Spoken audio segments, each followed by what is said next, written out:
Hello, this is Ariadne Rainbird, and today I'm talking about the Witches' Runes. The Witches' Runes are different to the Norse runes, and they are a relatively modern divination system which uses ancient symbols which are common to many cultures and can be personalised according to your own preference and understanding of symbols. Because they're personal, they are more straightforward and easy to use than other divination systems, as you don't have to learn and memorise meanings, but work with what each symbol means to you. The Witches' Runes can help one to tap into one's intuitive abilities and the energies of the universe. The Witches' Runes are not bound to a singular culture or tradition, but use universal symbols such as sun, moon, star, waves, eye, linked rings, flower, etc. They're designed to resonate with natural energies using a number of natural symbols. It's a living, evolving tool, with people adding their own symbols and interpretations. The number of runes in a set can vary, typically consisting of 8, 10 or 13 symbols, though there can be more according to personal preference. It's a flexible system which allows you to work with what feels right for you personally. They can also be tailored to fit a wide range of magical or pagan traditions. And you can add your own symbols. You don't have to follow the normal kind of traditional ones that are generally used in Witches' Rune sets. You can add symbols that are personal to you. But the symbols that are often used are things like the sun and the moon and crossroads. So if we look at some of the common symbols, just think about what they mean to you. So the crossroads, for example, is just simply represented by crossed lines. What do you think of when you think of crossroads? You may think about coming to a crossroads in your life, a time of decision making, where choices must be made, with each path offering different opportunities and challenges. So the crossroads calls you to consider your options carefully.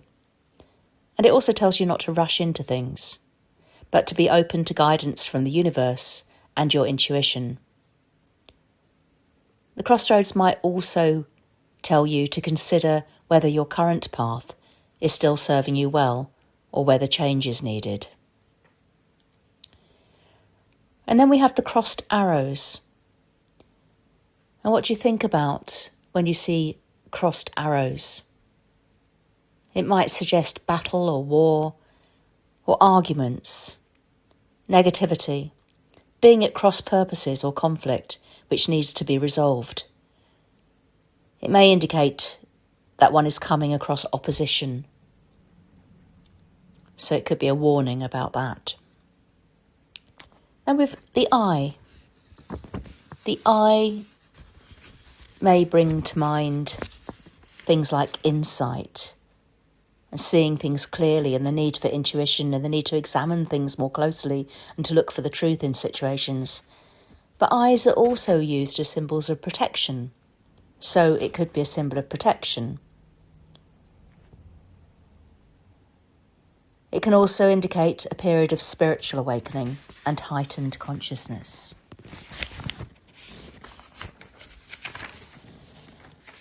Next we have birds in flight.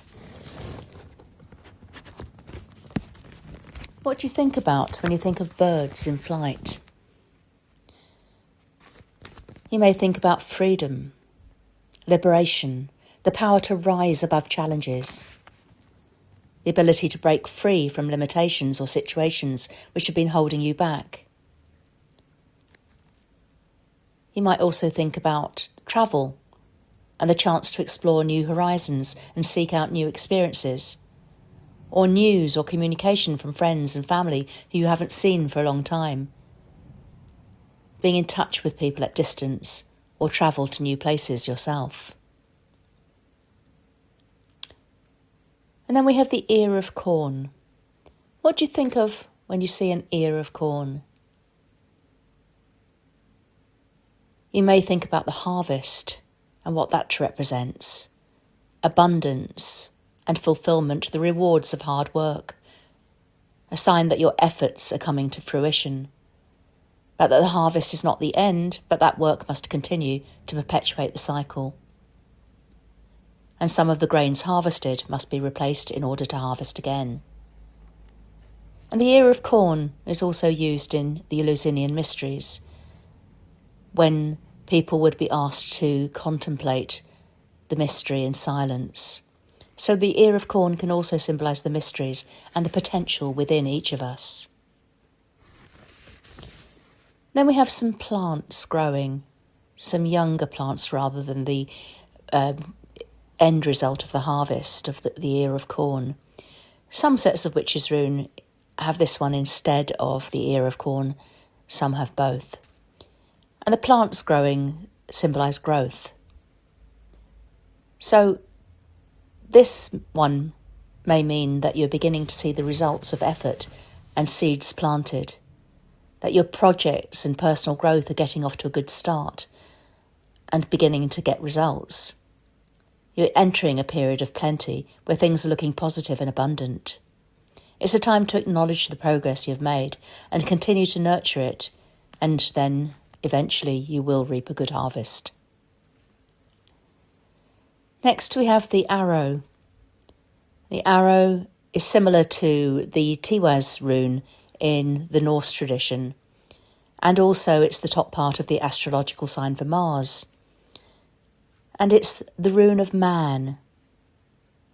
It's masculine and it's a symbol of strength, responsibility, resilience and the human experience. It's a call to step into your power and to take on the responsibility that comes with it.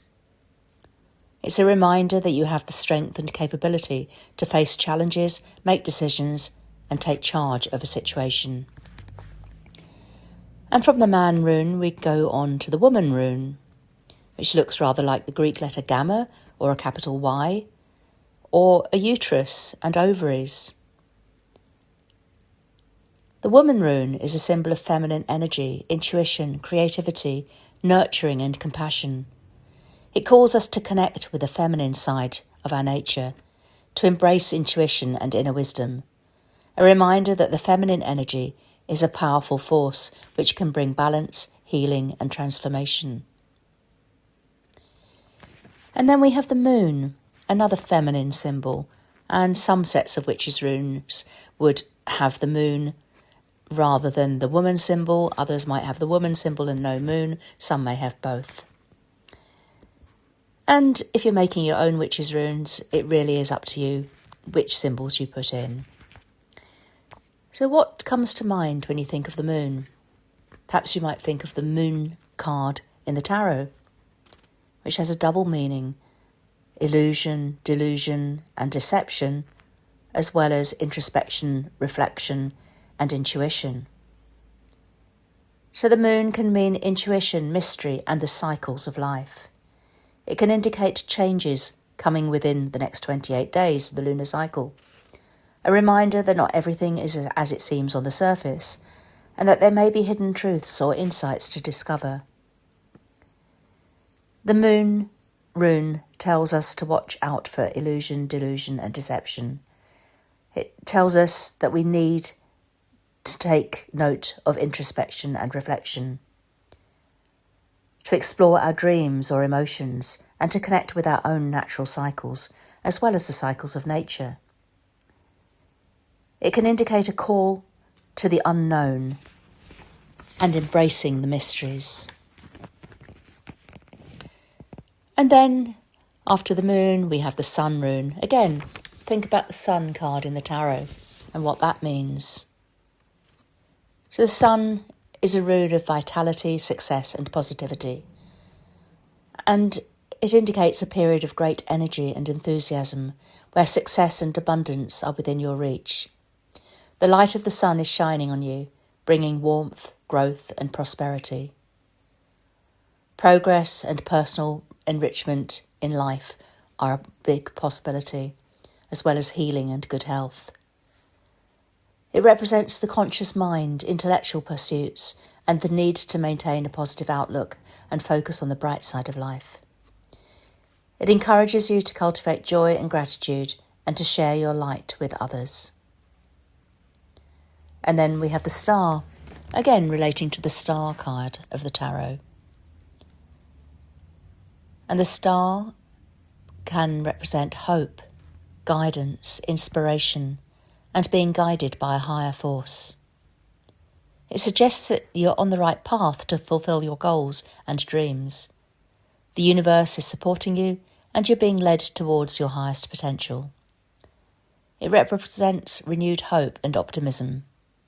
Trust in the guidance you're receiving, and have faith in the process. It can also be a reminder to stay true to your path, and that even in the darkest night, there is always a light that can guide you forward. And then we have the scythe. And this relates to the death card in the tarot. And it represents endings, release and transformation, a period of significant change, where something in your life is coming to an end to make way for new beginnings. So it's a sign to let go of what no longer serves you and to embrace the process of transformation. It calls us to release old patterns, habits or relationships that have outlived their purpose and to trust in the process of letting go. The need to take decisive action and cut away anything that is holding you back. Then we have the interlocking rings. What do you think about when you see interlocking rings? They're often a symbol of weddings and marriage. So the rings represent relationship, partnerships and connection, family bonds and marriage. They can represent a deep connection with another person or a renewed relationship or a fresh approach to an existing relationship. It can indicate a deep commitment, but could also be a business partnership. And then we have the rune for romance, which is sometimes depicted as 3 interlocking rings and sometimes as a flower with 3 petals. And that one indicates love, passion and emotional connection and can represent a new romance or an exciting affair. Or the need to explore your emotions or matters of the heart. And the need to pay attention to your feelings and to open your heart. It can symbolise the importance of self-love and the need to nurture your own emotional well-being. Then we have the waves, which symbolise the sea or water. And water is connected with the emotions and with intuition, and the sea with the ebb and flow of life. So the waves could represent a period of emotional movement, where feelings are rising and falling like the tides. It can serve as a reminder that life is constantly changing and that it is important to go with the flow and trust the natural rhythms of life. It tells us to allow our emotions to flow freely without judgment.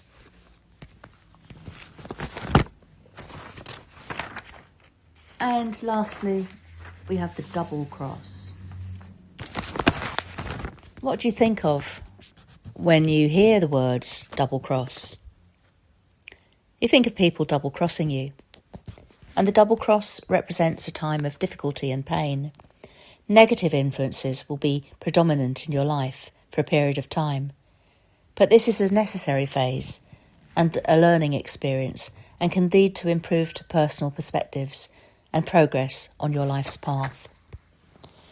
So this is just a run through of some of the traditional symbols for the Witch's Rune, but it really is an open oracle where you can add your own. And because you think about the symbols and what they mean to you, and most people will have something come to mind when they see images such as the sun or the moon or a scythe or rings.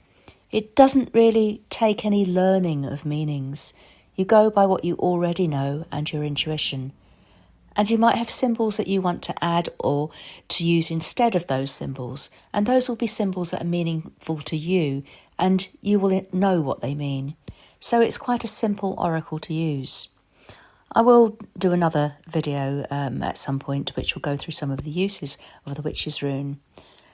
But they can be used in the same way as a number of other oracles, such as the Norse runes, the Ogham, or even the tarot.